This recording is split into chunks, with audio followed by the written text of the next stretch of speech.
Salut à tous et bienvenue sur la chaîne. Dans les prochaines heures, Apple devrait dévoiler les résultats de son dernier trimestre, qui devrait être moins bon que le trimestre précédent, qui avait été particulièrement bon, et qui devrait être également un petit peu moins bon que le trimestre de l'année dernière. Et du coup, question, est-ce un ralentissement ponctuel ou une désaffection qui ne fait que commencer? Alors, ça n'engage que moi évidemment, et n'hésitez surtout pas à me dire ce que vous pensez d'Apple dans les commentaires. Je pense qu'Apple a perdu un petit peu de sa hype ces derniers temps, alors notamment avec des prix qui sont en hausse quasi constante, et puis surtout donc des innovations quand même un petit peu moins importantes que pour des années précédentes. Si on regarde le cours de l'action, il est au beau fixe depuis quelques semaines, notamment tiré par les services qui s'en sortent très bien. Et justement, les services, vous savez, hein, les prix notamment de certains abonnements ont augmenté. Est-ce que ça vous a poussé justement à renier en tout cas certains abonnements, à supprimer un abonnement par-ci par-là? N'hésitez pas à me dire ça également dans les commentaires. L'iPhone 15 sera bientôt dévoilé, alors avec de nouvelles couleurs.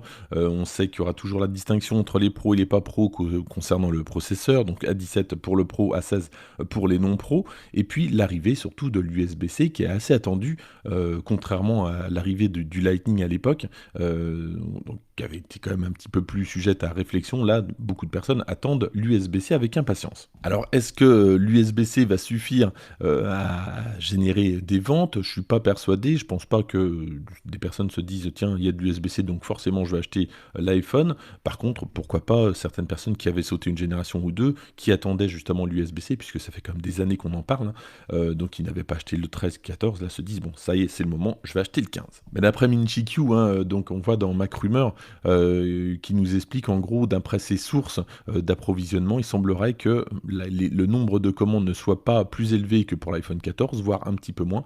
Est-ce que Tim Cook prévoit moins de ventes d'iPhone 15? Pourquoi pas? Et c'est peut-être ça qui se profile. Alors la baisse des volumes de l'iPhone 15, s'il y a, évidemment, sera sans doute compensée par la hausse des prix, puisque Apple pourrait augmenter ses prix aux États-Unis de 100 à 200 dollars. Donc sachez quand même que le prix aux États-Unis, c'est 999 dollars.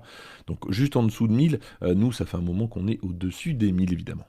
Si je pense que l'iPhone reste la référence quand même en matière de téléphone, même si c'est pas forcément le meilleur, mais en tout cas ça reste la référence, je trouve que petit à petit, avec des petites mesquineries, alors des fois sous couvert d'écologie, lorsque les adaptateurs secteurs ne sont plus disponibles, ou tout simplement le stockage qui reste encore assez faible pour des téléphones à ce prix-là, et puis des rumeurs de ce qui risque de se passer, l'USB-C haut de gamme pour les iPhone Pro, les iPhone 15 pas Pro n'auront pas, même s'ils auront de l'USB-C, n'auront pas la même vitesse. Vous voyez, tout ça, c'est des petites mesquineries qui, mises bout à bout, je pense commencent à agacer un petit peu le consommateur.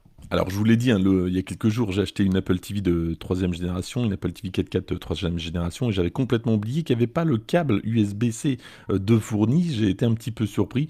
Là aussi, c'est pas ce que ça coûte objectivement, vu que le prix de cette Apple TV est quasiment le double de ce que propose Amazon pour les mêmes services. Bon, là aussi, c'est encore des petites mesquineries qui sont un petit peu énervantes. Et puis, un petit mot concernant l'Apple Vision Pro. Je ne suis pas vraiment convaincu, en tout cas, du produit, alors par rapport au prix, par rapport aux usages qu'a présenté Apple, notamment d'avoir un casque pour faire justement de remplacer en fait l'ordinateur de cette manière-là, et puis surtout regarder des films avec un casque pendant 2 heures. Franchement, j'ai pas l'impression. Maintenant, bon, on s'habitue à tout, mais en tout cas comme ça, tout de suite, je suis pas super partant. Donc, sachez que Apple organise des sessions pour les développeurs, pour se mettre un petit peu à l'Apple Vision Pro. Il y a plusieurs villes dans le monde qui proposent ça. Il semblerait en tout cas que ces sessions n'attirent pas grand monde. En tout cas, elles sont pas complètement pleines.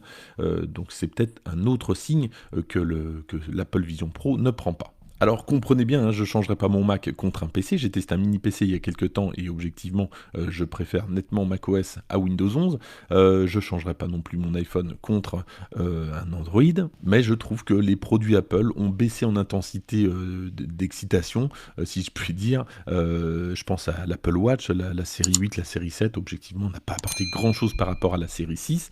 Il y a plein de produits comme ça que je pourrais citer. Donc il y a un petit peu moins cet effet excitation. Bon, c'est peut-être normal, c'est vrai que du côté Android par exemple, ou même d'autres constructeurs, on a souvent les mêmes produits. Ici, quand je teste un téléphone robuste d'une marque, il y a quasiment rien par rapport à un autre téléphone qui sort 6 mois, un an après. Bon, c'est peut-être un petit peu logique. Dans les commentaires, j'attends vos opinions avec impatience. N'hésitez pas à me dire ce que vous pensez des prix d'Apple, par exemple. C'est vrai qu'on se rapproche plus d'une marque de luxe. On s'étonne pas d'ailleurs de payer 5-10 fois un t-shirt de luxe par rapport au prix réel. Est-ce que Apple est devenu une marque de luxe? Pourquoi pas?